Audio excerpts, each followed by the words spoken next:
This is Natasha Helfer, and I wanted to just give you a few updates that are happening at Symmetry Counseling and in my practice in the coming months. I will be holding my first ketamine group session on January 25th from 10 a.m. to 2 p.m. in our Holiday, Utah office, with the theme being Reclaiming Female Sexuality. There's 15 spots available, so I know that they'll go quickly, so make sure you call to register. We are super excited to be using ketamine at Symmetry. It's an extremely helpful medicine in helping people with stuck thinking patterns. So this is where so many people benefit from, either past trauma or past education, past sex negative messaging, lots of things that you can feel stuck on and you want to kind of redirect and re-explore your body, your preferences, your identity, your joy, your pleasure, right? And we want to get old thinking unstuck. So super excited to be offering this. It will be kind of a uniquely guided experience. I'm going to curate for you to feel safe and to be able to explore a lot of these themes that we're going to be talking about. If you are a current client of mine or past client of mine, I'm offering an additional 10% off the early bird or regular price, depending on when you sign up. You have until December 15th to still benefit from the early bird rate. Yeah, just call the office for information and you will be able to get registered for that. Other groups, I'm starting in January. So my pretty popular Navigating Ethical Non-Monogamy group is going to be starting on January 17th on Fridays from noon to 1:30 Mountain Time. You can join these anywhere in the world as long as it works with your time difference changes. And it will be 7 weeks long, and it is for either couples or individuals who are interested in potentially starting non-monogamy in their lives, or maybe have already been in the lifestyle but are wanting to either get better at certain aspects of it, learn how to deal with challenges in more effective ways. I will also be doing a Healing from Male Sexual Shame group starting on January 30th. This will be on Thursdays from noon to 1:30, again, Mountain Time, again, online, so you can join me from anywhere. And this group is kind of for people who identify as male and either come from purity culture, sex negative thinking, and potentially also were treated under the sex addiction narrative and ways that has hurt them from considering themselves just on the spectrum of human diversity versus diseased or sick or something along those lines. So that's also a very popular group, and I encourage you to sign up for that if you haven't. I also have one of my providers, Sarah Rands. She's going to be offering a group on dating and kind of the typical challenges of dating as an adult.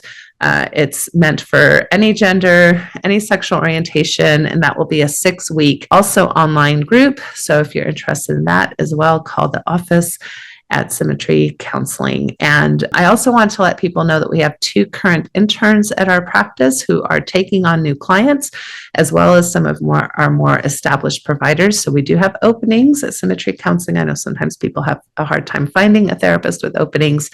And we work with all the general things as well, of course, the specific intersection and expertise on religion, mental health, and sexuality. So that's a little bit about us, and hope you're having a great day.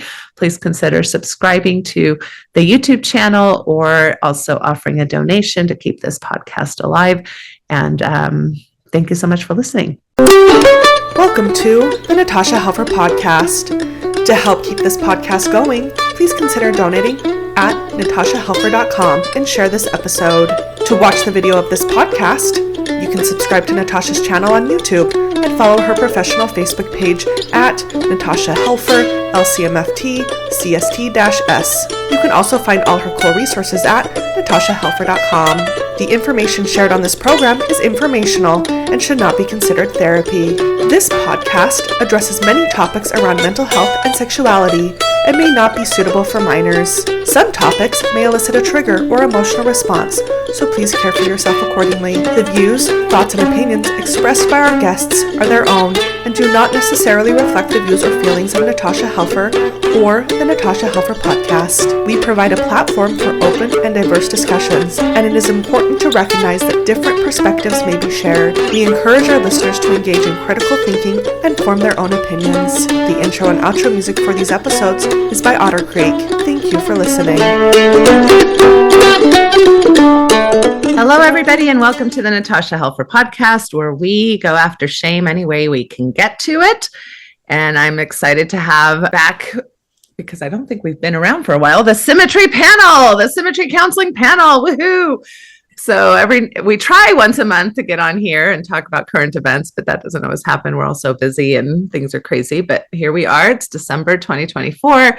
And we're excited to talk about a few topics. I've got Jana Spangler with me from here in Salt Lake City, Utah area. I've also got Angie Millet with me, one of our interns who's just phenomenal. We love having Angie. And she's also here in the Salt Lake City area. Also helpful, I think, for some of you to get to know some of my providers so that if you're needing help or resources, you get to know some of us. And it's another reason why we like to get out here and show you a little bit about what we think and what we're passionate about and our personalities and etc. So welcome. There are so many things we could be talking about. So we've chosen two, and we're going to kick the can down for a lot of other ones. But we thought today we would have a quick chat on an article that came out in the Deseret News here recently. It was called, "Has Boundary Setting Gone Off the Rails? The Case for Healing a Relationship This Holiday Season." It was published right around Thanksgiving, so it's a few weeks old. And it was written by Jacob Hess, who is a staff writer and Latter-day Saint Voices editor for the Deseret News. And it comes on the heels of several other articles. So the New York Times came out with an article in the last, I want to say, few months, maybe, where it said why so many people are going no contact with their parents. And The Atlantic back in 2021 was talking about this, saying they had an article called "A Shift in American Family Values is Fueling Estrangement." So yeah, there's something happening. There's something going on. We are finding some generational differences in how we deal with family difficulties. Right. And I think in the past, like if you think about generational values in the 1950s or so, it was definitely like, just get in line, respect your elders, be kind. It's your duty to take care of, the older generation and be respectful. And so that was kind of where the values were coming at there. I think we've had some different generational shifts, happen since then, but I think we are finding an even more interesting one now with the Gen Z and the millennial populations, and when and why is it worth putting up with family strife? So I'll say a few things, and then I want to kind of, get your perspectives. It's interesting because in my field, so again, this was 30 years ago when I was going to marriage and family therapy school, we studied in particular this idea that family cutoffs, because they do happen and they have happened since the beginning of time. There's a big cutoff in the Mormon book, right? The Lehi family had a big family cutoff. So for those of us who are coming from that perspective, family cutoffs have been happening for a long time. But when we studied them, it was kind of this bias or this kind of understanding in the literature at the time that cutoffs weren't necessarily that helpful for families, except for maybe in very extreme situations where you really do have to think about your physical safety. So that's I don't think we're really talking about those kinds of situations today. We're talking more about kind of like differences in politics, differences in religious beliefs, differences in, there's a lot of things that are fueling a lot of difficulty in families, LGBTQ members and how they feel, whether they feel affirmed or accepted in their family systems or not. People who are living different relational structures, whether they're not married or they're non-monogamous, and whether or not they feel accepted, in their family structures, how people parent, how people talk to their kids, whether or not my parents are respecting the way I want to parent my kids, on and on and on. Lots and lots of reasons why people have a lot of distress around family relationships. So anyway, so I've always had this bias of like, well, if we can, let's try to figure out some type of relationship, even if it's less intimate, maybe, or more boundaried, or maybe less, the expectations for what we can talk about are clearly stated versus other things that are upsetting, versus cutting off completely. And as I've been reading these articles, I'm also willing to challenge my bias, because I also think that generationally speaking, there has been this pressure get along, right? And that we value that as Americans, as Christians, as, kind of a Judeo-Christian country. There's a lot of pressure to value family systems over correct boundaries sometimes. So it's a messy thing. I have mixed feelings about it. And I definitely have mixed feelings about how this particular author wrote about this topic. So I'd like to start with your initial thoughts. Well, I can say a couple of things. I read through this article. I am aware that more and more of the younger generations are moving to a cutoff of family members. And as I read through this article, one of the things that struck me is I just think that boundaries are incredibly complicated and not well understood. And, I think the article is definitely, the way I read it, coming from a place of issues of abuse, and the ones that you mentioned are the only reasonable reasons to cut off a family member, and kind of flattened everything else out into difference of opinion, and a difference of opinion hurting my feelings being the only other reason someone might consider to cut off. And I think there's a whole world in between those two extremes and so many issues. I don't know that we can touch on them all right now, but in my own work, I see a lot of that in between, and a lot of people really struggling with that discernment.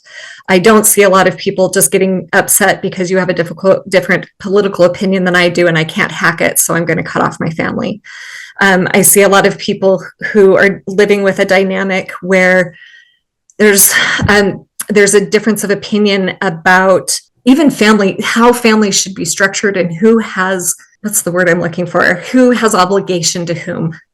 So not only are ideas about boundary shifting in the next generation, there's a difference of the newer generation. They are closer to their feelings. They feel more, they're more aware of themselves. They're trying to communicate. And I think they're trying to communicate largely with a generation who wasn't as in touch with that stuff. And it's hard for them to really hear each other. And then this family obligation thing, I think, is a huge shift that I see happening, where the older generation feels that the older generation is entitled to access to their children, access to their grandchildren, without putting in any kind of work with disagreements and other things that come up, and even to the point of respect of the next generation. They just feel like they've paid their dues. They paid their dues in sucking it up for their, people that came before them. The younger generation is shifting to, we actually have an obligation to the next generation. I'm the one who chose to have children. If I'm going to have contact with my children, I need to be a person that my children want to be around. And so I think there's some of those elements coming up in this article that were unsaid, but I'm noticing that some of the people who were interviewed or quoted feel an entitlement to their children that their children may not feel. And I wish there had been a little more of an interview of the younger generation to understand the actual issues going on, because I think there was a lot of assumption going on from the parents because they just don't understand, because the communication is not there. So they're making assumptions about why someone's cutting them off and trivializing it. Yeah. Which is actually an indication of the lack of communication going on and lack of understanding. No, I think those are all really great points. And I kind of have teased my kids about this. I'm like, okay, I'm trying to figure out how to be in you kids' lives, right? And to not piss you guys off too much in order to be considered a good, emotionally safe person in your life. Nobody did that for me on the other end. So yeah, we're kind of in that sandwich generation, right? The what are we? Are we the Gen Xers, right? And the boomers? We're in that different generation of like you said, Jana, expecting the younger generation to do what we did for the older generation, which was take care of all their feelings and put up with all their crap. Put up with all of their non-boundaried, non-emotionally intelligent stuff. And now the younger generation is like, yeah, that stuff don't fly. we don't know what the heck you guys are doing. So get with the program, or, we've got other better things to do with our lives. So there is, I think it's very interesting to start looking at generational values and how these things kind of show up. Angie, what's your first kind of take on a lot of this? Yeah, I totally agree. Because I'm 1,000,000% in the middle of it as well. No one took care of that. I was taking care of all of the adults above me's feelings. And I definitely understand where the communication is so, so important, because if the younger generation wants to stop some of this generational abuse or distress, and they are more in touch with their feelings, let's do that. But let's also communicate why maybe we don't want to see grandma all the time, or why we want to pull away. But really, between communication, respect, and just understanding where each other's coming from, what the generations, understand about all of that, is the part of the conversation that we never talk about, especially in this particular article. And that's why it's so important in this realm with mental health and the area that we work with. Yes. And I would like to hit on a few points. I mean, one of the things that stood out to me, and then I'd like to see if anything stood out to you, is, again, kind of the entitlement that you talked about, Jana. One of the subtitles is, "Are you going to stop me from seeing my grandkids?" That kind of bleeds entitlement.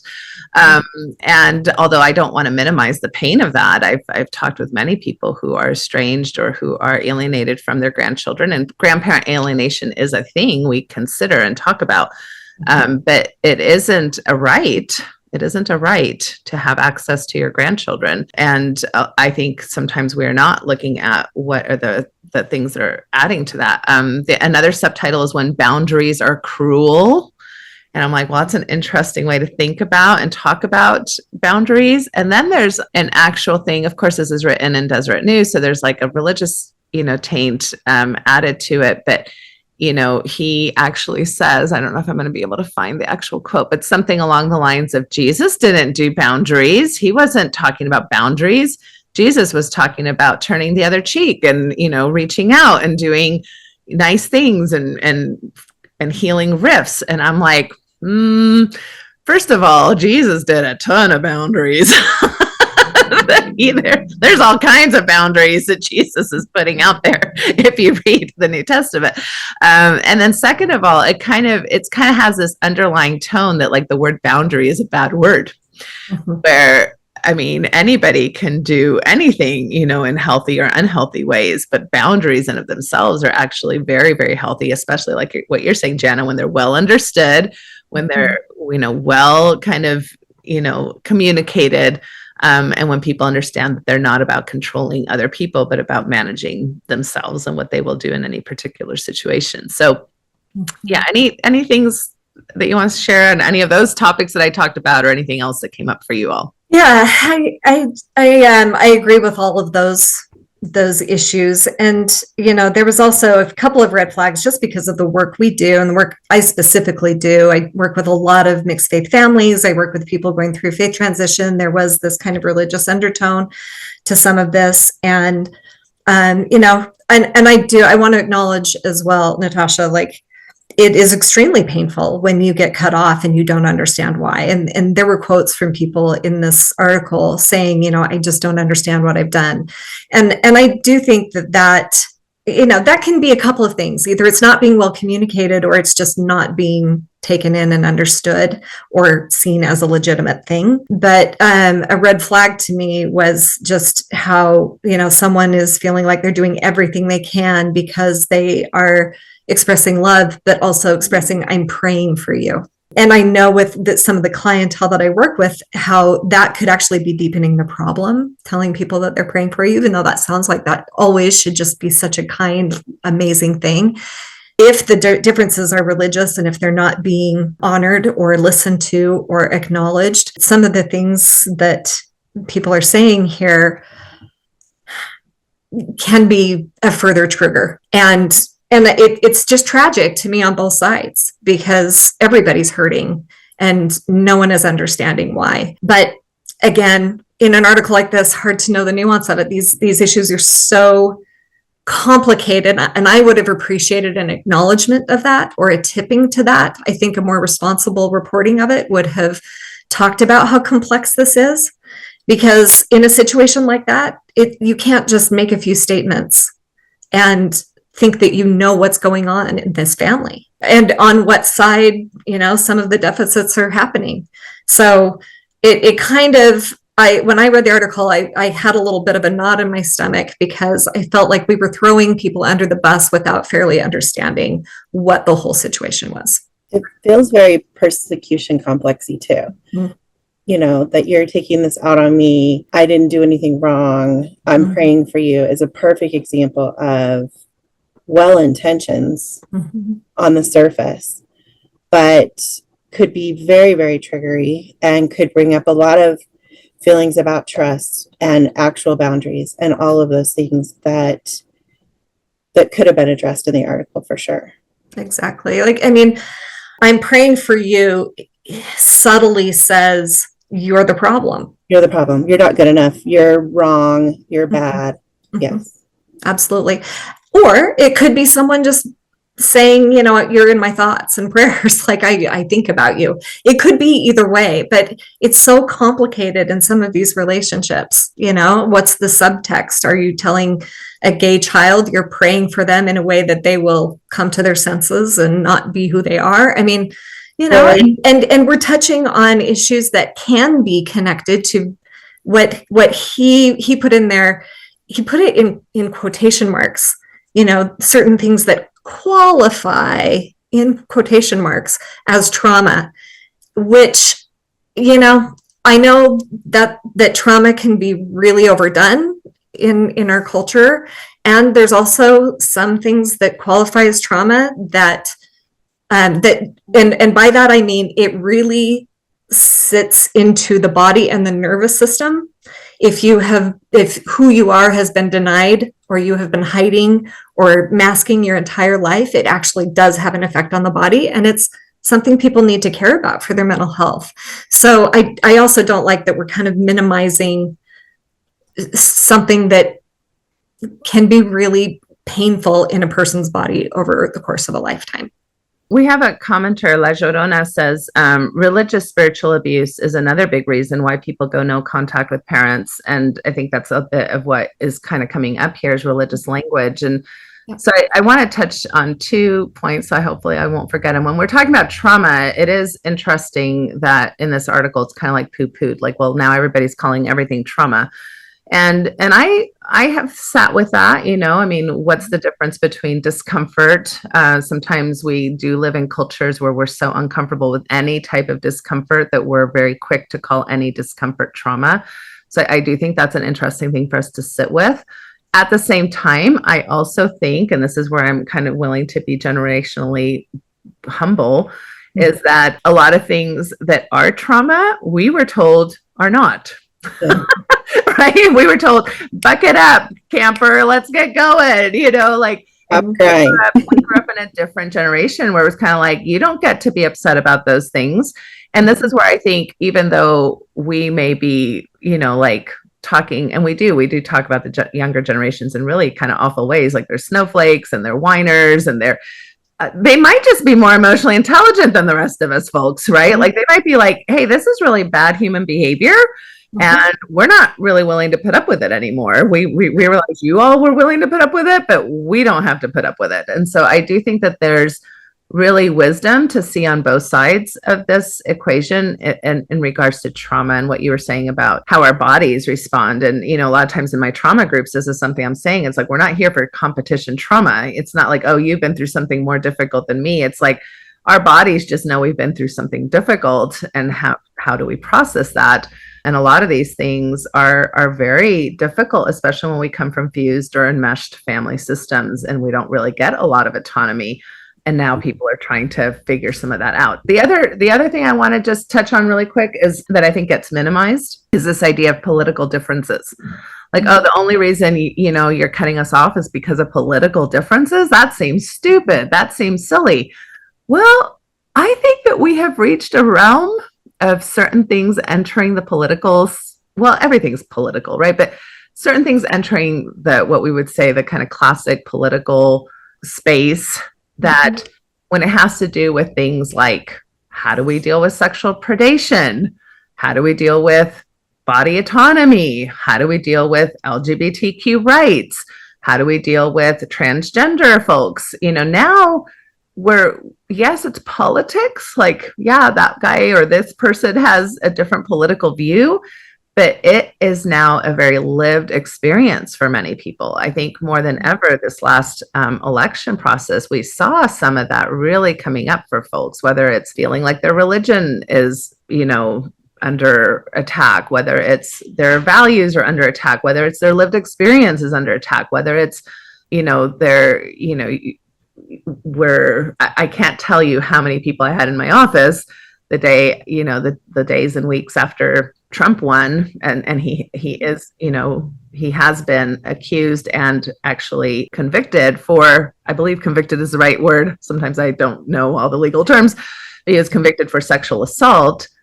And how many women were sitting in my office crying, going, how is our country okay with this? And what does that say about my lived experience in this country? So now it's not just a politics, right? It's not just like, oh, darn it, you're so politically snowflakey that you can't even hang out with your family who voted differently than you. No, it's really pretty more profound than that. And if we're not willing to have those conversations or to understand the implications of how we vote and how we talk and how we have certain beliefs within our family systems and our family tables, and who has the right to say those things and who doesn't, right? Because usually in any family system, there's going to be the majority wins, right? So if the majority of you are Democrats, the Democrats are going to feel comfortable talking about things, whereas the Republicans are going to feel like, oh, I better be quiet because I can't say anything in this space.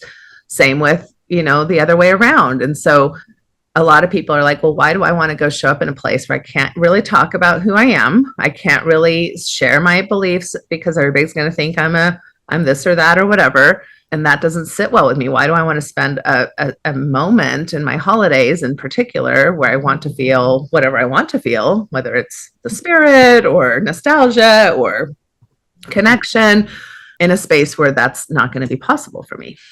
Yeah, absolutely. And I just want to throw a shout out to the neurodiverse people among us too. There's actually some conditions that can come along with some neurodivergence that actually make statements that can be perceived as rejection or strong difference can literally feel in someone's nervous system extremely painful, more painful than the average person.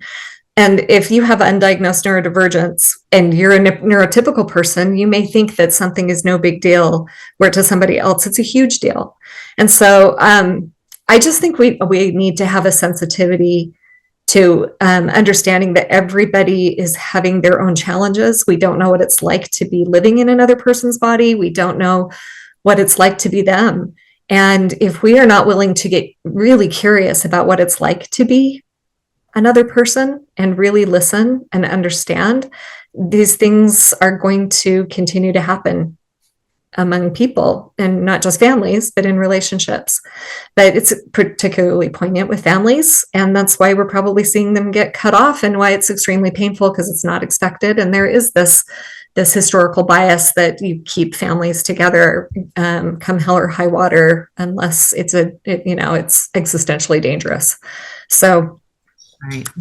So I just think having a little humility that I would have loved to have seen a little more of in this article, that we don't really know what's going on with another person, and that these discernments are really, really difficult, and they're difficult for everybody. They're not just difficult for the people being cut off. And, people are doing their best. They're trying to keep themselves safe. Emotionally counts as keeping yourself safe. So anyway, it's a hard subject that I would have liked to have it be treated with a little more compassion on all sides, and a little more nuance and a little more depth of understanding. Yeah, for sure. I think that in this life, that is so busy and we're just constantly on the go, it's not it's very important to be emotionally safe and feel like you're not going to be attacked for who you are or what you believe. But also the time commitment, like, is it worth it? Like, what am I going to get out of this? Or am I just going to go home feeling worse than I did before?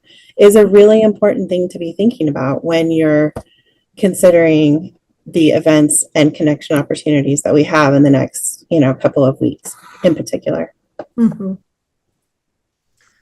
One last thought, and we'll move on to the next topic, is I think, again, a lot of times when I've been around the block for a minute, and it seems like we talk about trends, like, look at this thing that's just willy-nilly happening. Can you even believe it? It's just, and people are just willy-nilly cutting off their families. I saw this kind of like with divorce statistics too. When divorce statistics were rising, it's like, look, people are just easily divorcing, just no biggie. And especially, church communities will really kind of pathologize this, right? Because they want people to stay connected in these particular ways that they've deemed ideal, like in monogamous marriage, and to the detriment of actually ignoring really problematic things, right? So we have that issue too. But I have never sat with a client who's sitting with me going, yeah, I think I'm going to cut off my family this weekend. I'm not in the mood anymore. They just really, hurt my feelings, and now they're blowing on their nails or something. Like, this is when people are talking about these options in my office, typically they've been trying things for years. They've been trying to communicate with their family for years. They've been trying to find ways to, find middle ground for a long time. Oftentimes these are families where, quite frankly, this is stuff we're not talking about in these articles, don't believe that sexual abuse has happened. Mm-hmm. That is a huge reason why people cut off family, is that that the family is not willing to believe a person that sexual abuse within that family system has happened. Or yes, that the running over your, we're going to talk our religious language regardless of how you feel about it. And we should have the right to do that. So it doesn't matter that you're super uncomfortable. Or a lot of microaggressions. A lot of people don't understand what microaggressions are. So, and I think you gave a few good examples, Jana, right? Like, we're going to pray for you. Or, well, I'm so glad, did you need to color your hair that way? Or, just, silly things, but that really hit people's identity and sense of safety, like you were saying, Angie. So these are not decisions people are typically making overnight and for silly reasons. There's deep wound here, because these people who are doing these cutoffs, they love these people too. It's almost like, well, they're being silly. They don't love us.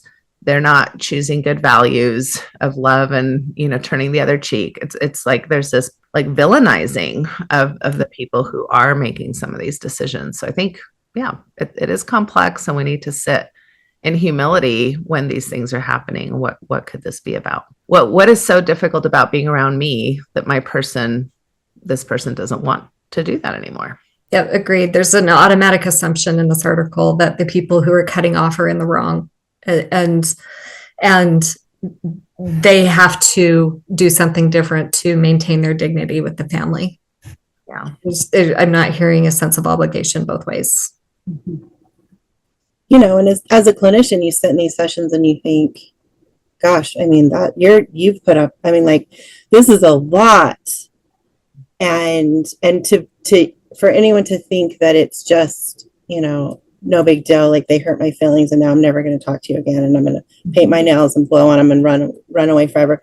Like, that's just so hurtful on top of everything else, and dismissive. And it so hits at the core of what we do and the people that we work with. And I will also say one other thing as I work with people on boundaries. People who have not had a family system where boundaries have felt safe or have been honored, it's really difficult to start doing boundaries. And a lot of people do them in a way that is inelegant, maybe isn't accomplishing what they want to accomplish. Maybe, because I think the best boundaries are very clear and very kind, at least in the way that they're expressed when they need to be expressed. But I feel like there are people who only see boundaries as walls. Like, if I'm going to have a boundary, you either have all access to me or you have no access to me. And that's super painful on all sides when it's too strong, right? Or they can be manipulative. I have a boundary and I want to control the way you are acting, which is also not a boundary. Good boundaries are done with, okay, I know what I want and I know what I don't want, and I know what I'm going to do to keep myself safe. These are my actions. And so boundaries, when they're first done, people can fall into one or both of those. And it can make family dynamics even harder when we're trying. And I'm not saying people shouldn't try. You should try. And I think a lot of people have to do it wrong several times before they realize how to do it effectively and in kind ways. But so that's why I say it's messy. It's not just one way. It's not that the people cutting people off are doing it perfectly all the time. And it's not that they shouldn't be doing it ever. So there's just so much to this subject. And that's why I say it's so individual.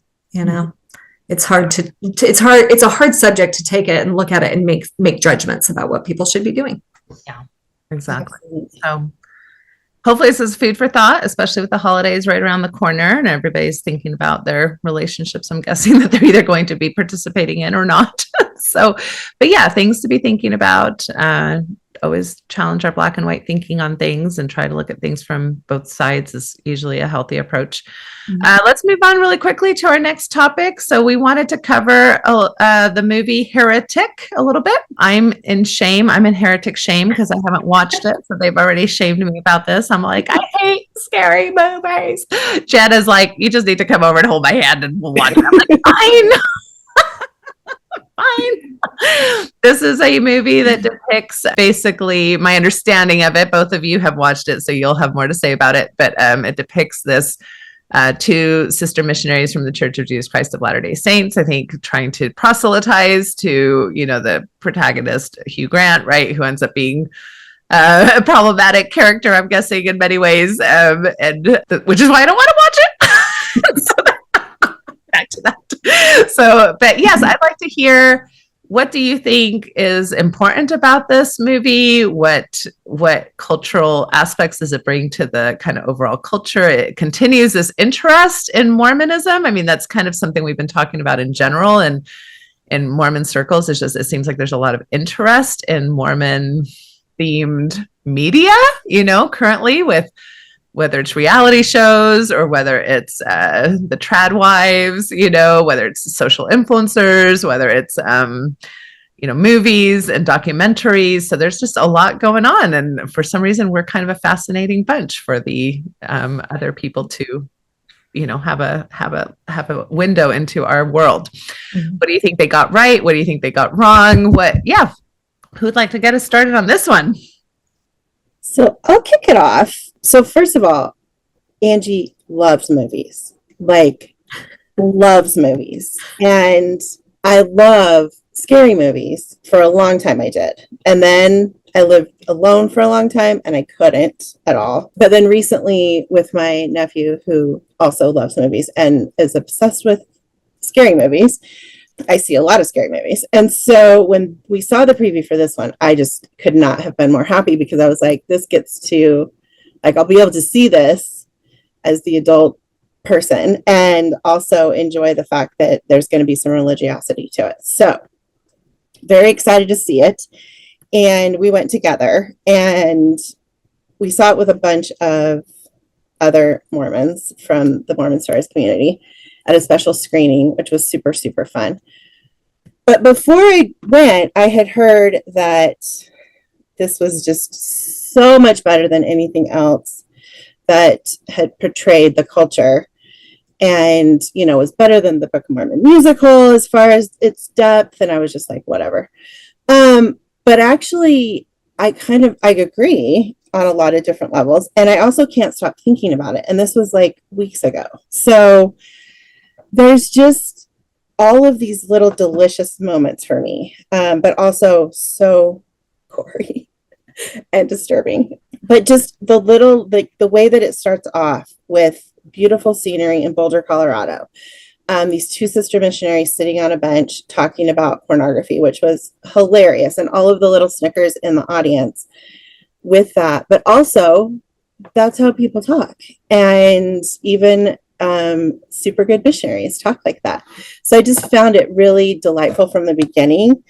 Again, in that setting, just so much of the time when you're watching any kind of religious movie about any kind of culture, there's always that conflict between like faith and doubt, which of course anyone who is in the clinical realm with faith transitions and mixed faith couples is like so what we talk about all the time. And so it was really interesting to watch it through these two sister missionaries' perspectives in the journey of the movie, from when they're just talking alone and then when they're trapped in the house with the Hugh Grant character. So I don't know. I can't stop thinking about it. I'm like this little nerd girl who loved so much of it. And I never say that about a scary movie. Even if I enjoy them, I don't love them. So yeah. So I have seen Heretic. I appreciate all of those thoughts, Angie.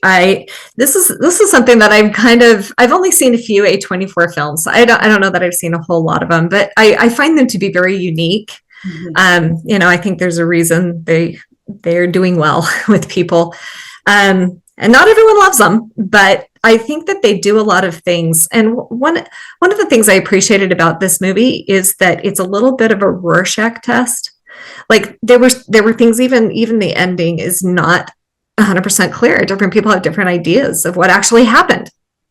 What actually happened in this movie. Not everybody agrees. And people, I've been hearing a lot of chatter about it in our LDS community and outside of it. And I think that the Mormon missionaries were a really great vehicle for the story they were telling. And this movie wasn't primarily about Mormonism. And yet, if you are LDS, if you're an endowed member of the church or former member of the church, there were Easter eggs of things that we would recognize very specifically from our culture that other communities wouldn't have seen. Mm-hmm. And yet it really didn't lose a lot for them. So, even in the discussion of how realistic is this, there are a lot of people who, have that initial conversation you were talking about where they're mentioning pornography. Some people were like, that would never happen. That would never happen. I've been a missionary. That would never happen on a mission. And then there are a whole bunch of other people who are like, I had the conversations like that on my mission. Like, I just think that this movie is a lot of, it tells you a lot about the viewer when you hear them. It tells you what they have experienced. It tells you what they think is realistic. But I actually think that it was a favorable portrayal of these two women in the way that I don't think that they were dumbed down, made fun of. I thought that they were actually shown to be very competent, very intelligent, very introspective. Yeah. And I think they dealt with this really hard situation, this impossible situation, in really admirable ways. So I actually think that there's a little something for everybody in this movie. Yeah, I agree. So even though I'm still very much a part of the LDS community, family, friends, everyone that I work with, like, I don't know any of them that have seen it and admitted that they've seen it to me. And so I very much agree. I mean, I've seen the folks on the interwebs talking about how it's not accurate. No one would talk like that. And this is picking apart like the little things that actually I think were on purpose. But really, like, I haven't had any like conversations with anyone that I know who has seen it, because I do agree that they portrayed these sisters and the church also in a very favorable light. They're multidimensional. They're flawed. They're real. They're also very likable and complicated, just like normal people. Yeah. And so I really, really appreciated that. And getting lost in the details of a missionary is not going to talk about pornography, which is also just a lie, is silly and reductive. So yeah. Well, and I think the truth is that there are some who will and some who won't. I'm sure there are missionaries out there who would absolutely not have that conversation. And if it started, they would stop it. Right.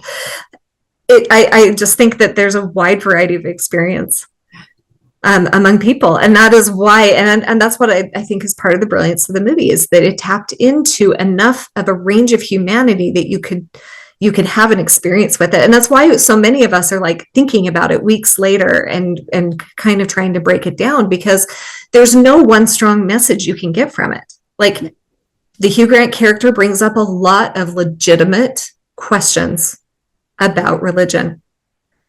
Really, and Mormonism in particular, but it's also a larger indictment of religion.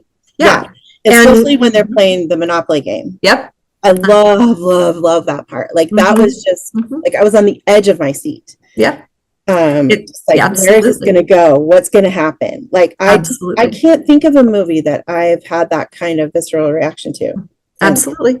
And the futility of belief and unbelief.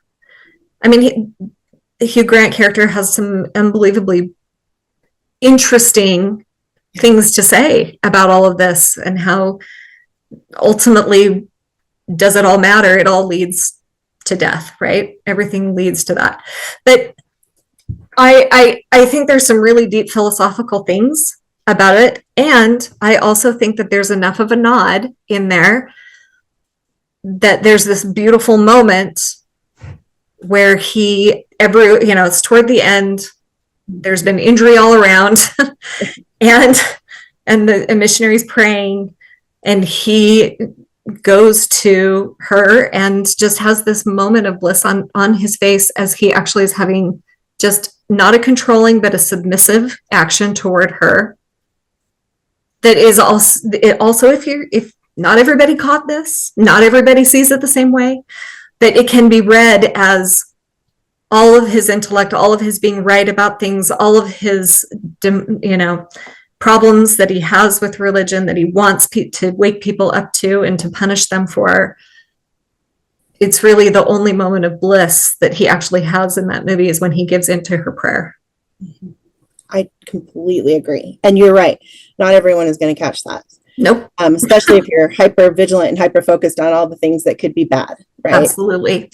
And there's also this beautiful truth of, if religion is all about control, you fight against something long enough and you become the thing you hate.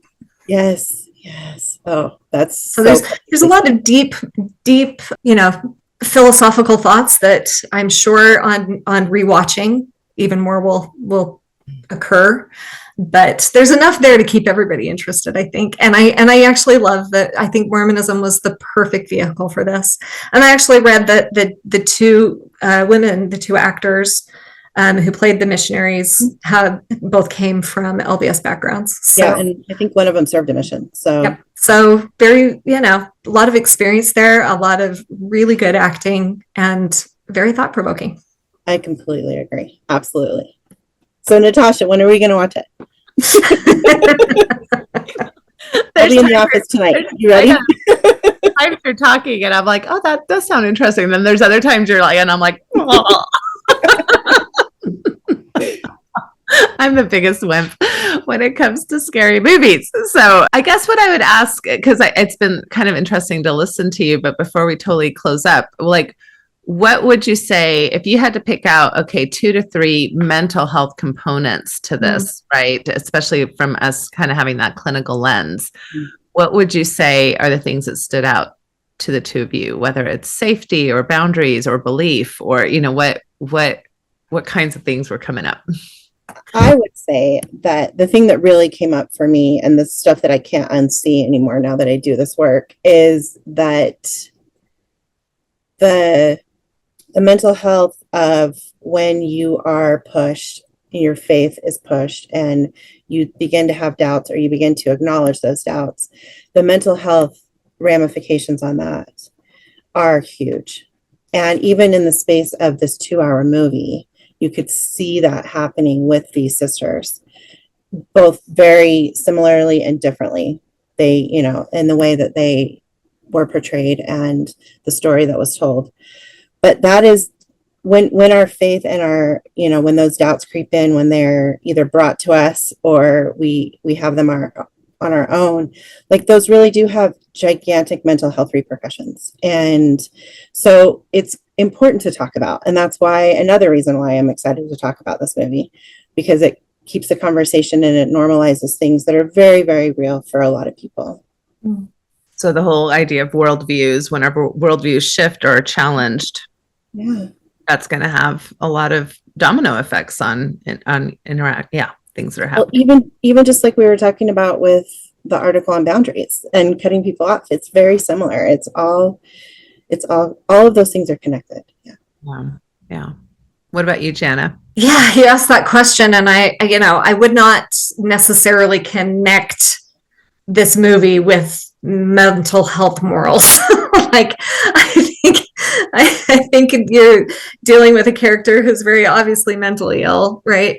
And presents initially not as that, right? But can present in, very, seems like a very normal human being. It also helps that the actor is one that we've kind of loved in most settings, is, just kind of an affable guy and rarely plays the villain. So I don't know. I mean, I think it's more of a cautionary thing. And honestly, if you've got a lot of trauma, if you've got a lot of, I don't know if this is your movie. Like, I don't think this is a movie you go to learn about mental health. No. This is horror.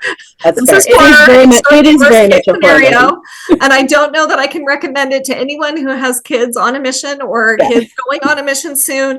Like, probably not your movie, so take care of yourselves. Not everyone should see it. We probably should have said that earlier. Thank you, Jana. Not everyone should see this movie. And even you, Natasha, if you have reasons why this is not going to be your movie, I can honor it. But, because it's horror. Yeah. And in some ways it forces us to face some hard things in life of what we do and don't have control over, what we can and can't do. And that hard things happen and to good people, and there's not a lot we can do sometimes. So there's a very dark, there are dark things at play here. So I don't know. I hear your question. I'm like, mental health, not a lot. Not a lot. Philosophical questioning and interest and bringing up, stuff from all of our lives. Yes. Introspection. Yes. Mental health. I don't know. Right. Well, no, then as I'm hearing you listen, and I've read some of the reviews, that obviously people have been writing about this. It does seem like it definitely, which is why I'm interested in it, is challenges black and white thinking, right?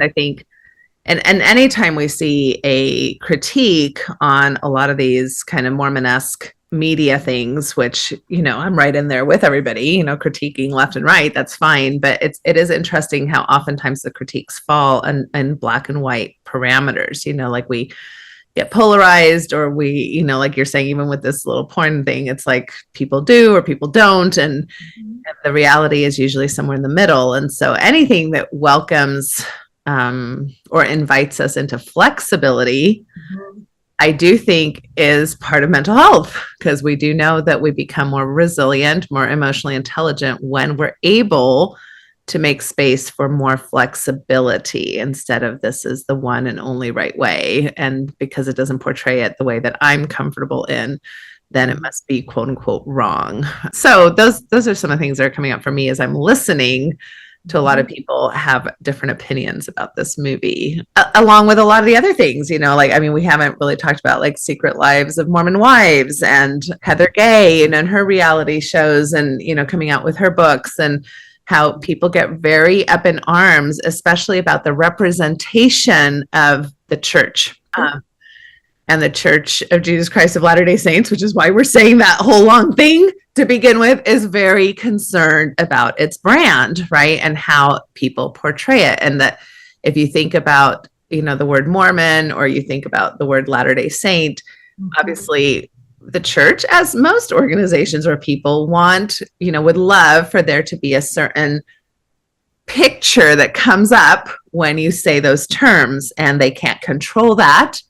Mhm. And so then that gets everybody into a huff of trying to control what it means to be Mormon, what it means to be a Latter-day Saint, what it means to do some of these things in ways that are going to be deemed correct. So I've heard of people walking out of this movie, and I don't know if it's because they're scared out of their minds, which is why I would walk out of this movie, or if they're offended, right? Because now, there's been a misportrayal. So I think that's just an interesting thing for all of us. I'm always inviting myself and others to sit with discomfort. Mhm. Those are some of the things. Yeah, I mean, I think just to play off that point, Natasha, I think that's really true. We want to have, I think, especially people who are all in with the church, they have a really hard time seeing elements of it that don't necessarily portray it as nice and clean and shiny and pretty and only positive. And if there's something that I've learned in the 8 years that I've worked with this population is that there's so much that is not happy, shiny underneath. And that doesn't have to take away from the beauty of a religious tradition. It doesn't have to take away from the good things, but it also doesn't do much good to try to pretend that reality isn't happening. So, even parts that there are opinions in Heretic that I'm sure people would be, that's false information, right? But it's information that exists, and it's information and opinions that are held by people who know a lot about the church and who know nothing about the church, and everywhere in between. And so, yeah, it's an opportunity. It's kind of a reckoning for LDS people right now that people are out there. People look at, some of these reality shows and say, that's not how Latter-day Saints are. Well, it's how some Latter-day Saints are. And we're just really uncomfortable when that is shown to the world, because we do a lot in our culture to make sure it's not seen. And this is not just LDS people. This is larger. I don't know if anyone has seen the movie Conclave, but I think everyone should see it. Everyone needs to run out and see this movie. And it's centered around the Catholic Church. And I have read reviews from conservative Catholic people with this exact complaint.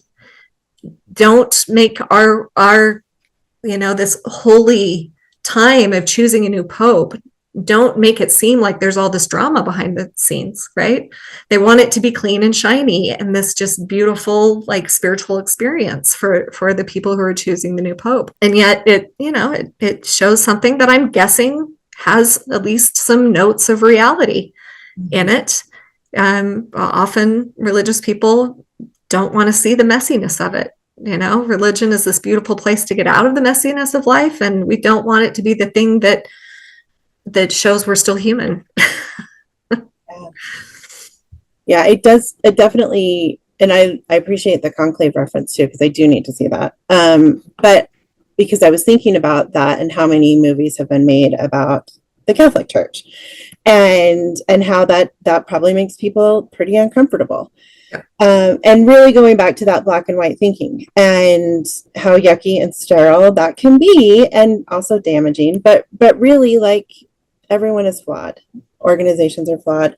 And it's interesting and fun and informative and deeper and more meaningful when we look at things from more than just a very narrow perspective. So. All right. Well, there we go. We covered boundaries and people cutting off everybody. We covered heretic and kind of cultural, ramifications about how we see ourselves, how we see others. My dogs are going nuts. So right now, one of my doggos came home, so the other ones are all having a fit. So, all right. But it was lovely to spend this time with you all. Thank you. Hope for those who are listening to add to your, we'd love to hear your comments, your thoughts. What do you agree with us on? What do you not agree with us on? What kinds of things do you want us to talk about in future panels? And also be aware that we have a lot of groups coming up in the new year, from dating groups to E&M groups to male sexual shame groups to faith transition groups to a lot of different things. We also have the ketamine guiding that we're doing, and we're also doing a one-day group for women who are interested in the theme of reclaiming their sexuality. There's going to be a ketamine group for that as well in January. So, but otherwise, everybody have a wonderful holiday season, whatever that means for all of you. And I hope that everybody focuses a little bit on self-care, and that includes relational care. So go be good with yourself and with your people. So take care, everybody. Have a good day. Bye-bye. Thank you for listening to the Natasha Helfer Podcast. To help keep this podcast going, please consider donating at natashahelfer.com and share this episode. To watch the video of this podcast, you can subscribe to Natasha's channel on YouTube and follow her professional Facebook page at Natasha Helfer, LCMFT, CST-S. You can also find all her cool resources at natashahelfer.com. The information shared on this program is informational and should not be considered therapy. This podcast addresses many topics around mental health and sexuality and may not be suitable for minors. Some topics may elicit a trigger or emotional response, so please care for yourself accordingly. The views, thoughts, and opinions expressed by our guests are their own and do not necessarily reflect the views or feelings of Natasha Helfer or the Natasha Helfer Podcast. We provide a platform for open and diverse discussions, and it is important to recognize that different perspectives may be shared. We encourage our listeners to engage in critical thinking and form their own opinions. The intro and outro music for these episodes is by Otter Creek. Thank you for listening. There is a place where time slows to nature's pace, and there is space there to find yourself in her embrace. Some places should be left alone. Now say the novel, so we can always go to the homeland of the heart.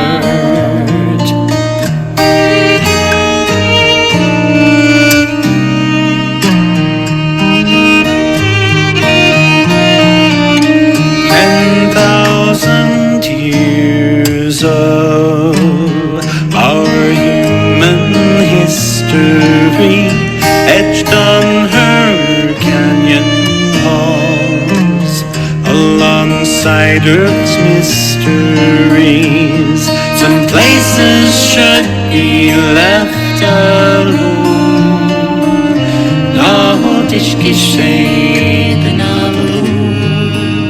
So we can always go to the homeland of the heart, to the homeland of the heart.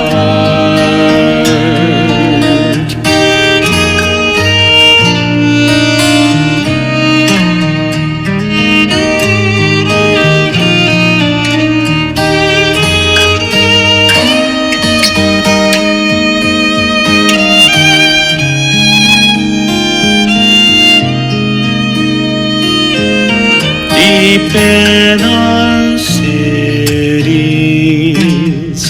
we sleep without her stars, yet still her presence sustains us from afar. Some places should be left alone.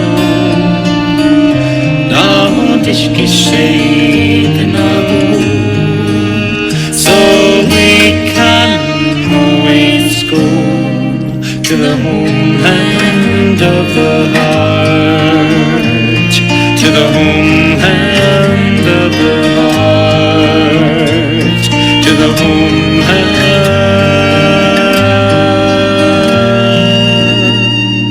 of the heart.